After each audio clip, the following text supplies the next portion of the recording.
We will continue our discussion on sociology previous year questions. Let me show you the question. It's a very simple one from qualitative methods. So as you see here, suggest measures to minimize the influence of researcher in the process of collecting data through focus group discussion. Now, in this question, what I've seen is many people just write only about focus group discussion. In fact, they used to ask this as a short note also in that first 5 compulsory questions, but this came part of third question. So even if that is what asked, you normally write what is focus group discussion, you talk about advantage, you talk about disadvantage, but here the focus is this one. Suggest measures to minimize the influence of the researcher.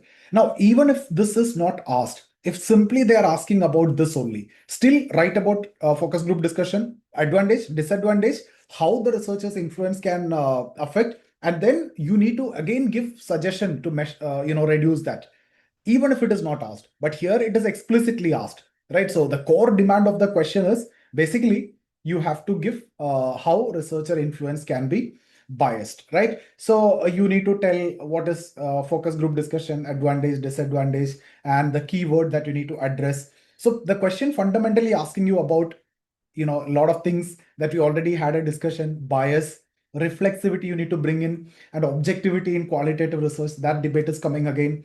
Authenticity of the responses, right? That's the core demand of the question. So how can you start? Introduction can be a focus group discussion, right? It's a qualitative research method in which a small group of participants, they discuss about a specific issue under the guidance of a moderator or a researcher. And it is widely used in sociology to understand the attitudes, their perceptions, beliefs, experiences, the group dynamics, etc.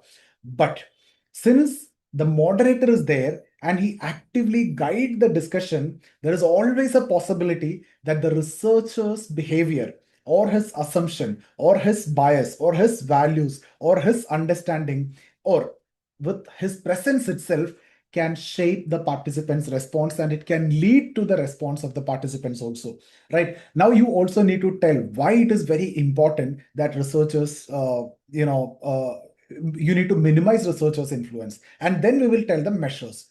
See, researcher influence can produce social desirability bias.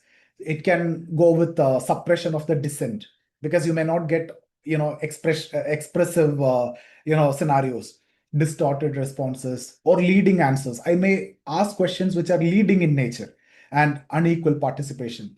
Because of that, minimizing researcher influence is very much essential to achieve validity, reliability, authenticity of the qualitative data, right? Now comes to the measures, like use neutral moderation. So the moderator should avoid expressing opinions, his opinions. He should avoid approval or disapproval and maintain a neutral body language. Avoid emotionally loaded question. For example, instead of, for example, if I'm studying about impact of social media on youth, I should not ask, don't you think social media harms youth? Or I should not ask, do you think social media is good for youth? Instead, what I should ask is, what are your views on the impact of social media on the youth? Otherwise, it's a leading question, right? So that should not be there. Similarly, you should not go with closed-ended question. You should go with open-ended question, so that it will promote free expression and you'll get multiple perspectives and detailed narratives if it is open-ended question. Never go with yes or no question or suggested wordings also, right? So, rather than asking whether online education is stressful, what you can ask is what experience you have with the online education, right? So it's not a leading question. It's not a closed-ended question. It's an open-ended question. Then reflexivity by researcher, very important. So researcher self-awareness regarding their own bias is also very important. So see, a researcher have to critically examine the class background, the caste identity, gender assumption, ideological preferences also. Now here you can bring in Bourdieu, his concept of reflexive sociology. It emphasizes on awareness of researcher position.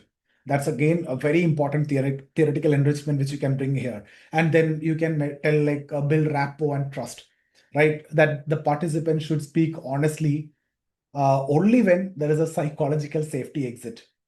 So the moderator, the researcher should create a very informal atmosphere, encourage openness, avoid intimidation, ensure confidentiality. For example, marginalized group, if you are studying or if your group is that, they may hesitate to speak openly before elite researchers. Lower caste may not talk openly with the upper caste, with the respect and with the fear.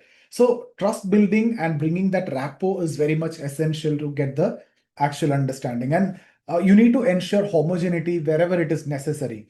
You see, sometimes when you have an unequal group, right, that create fear, silence, and domination. So the participants should be grouped carefully also, right? You can have separate focus group discussion, right? It can be for women one group, caste one group, adolescents one group, workers one group. So in that case, it reduces the power imbalance, and you get some kind of homogeneity, and fear won't be there. Openness will be more. And also, there can be certain participant who may dominate. You need to prevent that also. So you need to bring in equal participation, balanced speaking time, inclusion of quieter voices, right? For example, women participant, they remain silent in a male dominated discussion. So facilitation matters, and that's very important. If you are bringing this, it's a very good gender sensitivity also. And use multiple moderators or peer review.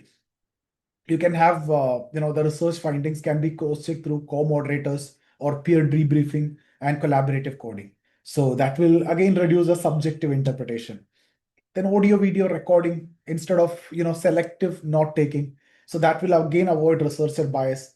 When you have the recording, that will preserve exact wordings, the tone, the pose, interaction pattern, and that data become more reliable, right?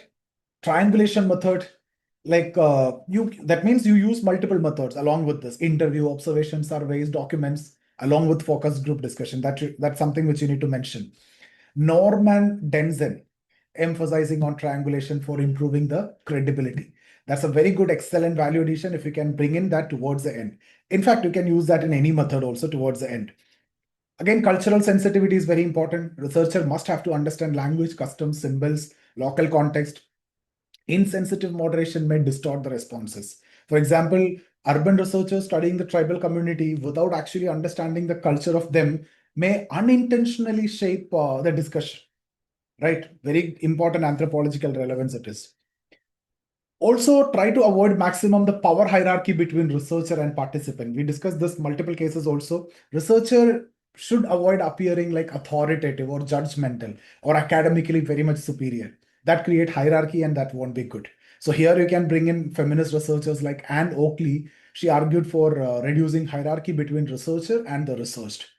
And skilled moderators. So if see a poor moderation, that can interrupt the flow, impose assumptions, and shape discussion.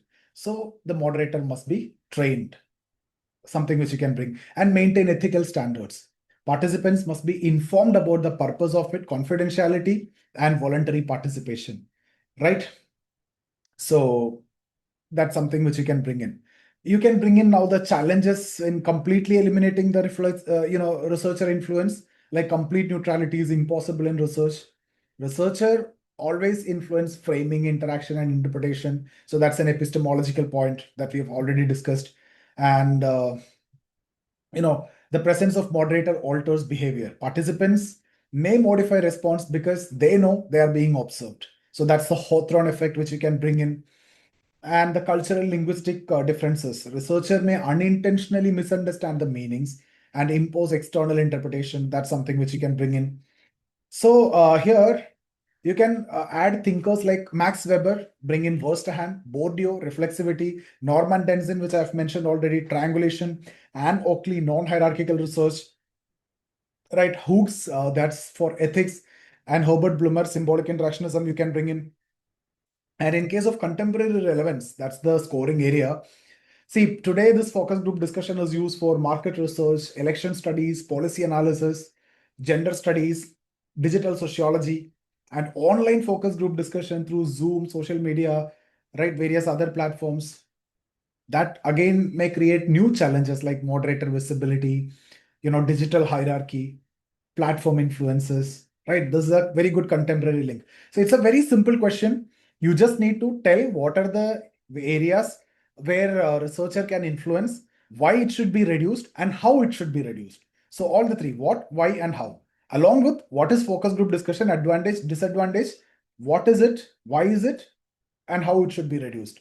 And when you conclude, you tell that this FGD, focus group discussion, remain one of the most effective qualitative techniques for understanding the collective perceptions and lived experience. But since the moderator plays an active role in shaping the interaction, minimizing the researcher's influence is very much essential for ensuring authenticity, validity, and ethical integrity of data. And through reflexivity, neutral moderation you can do through this. When you have the reflexivity, how to solve, that's what you need to mention now.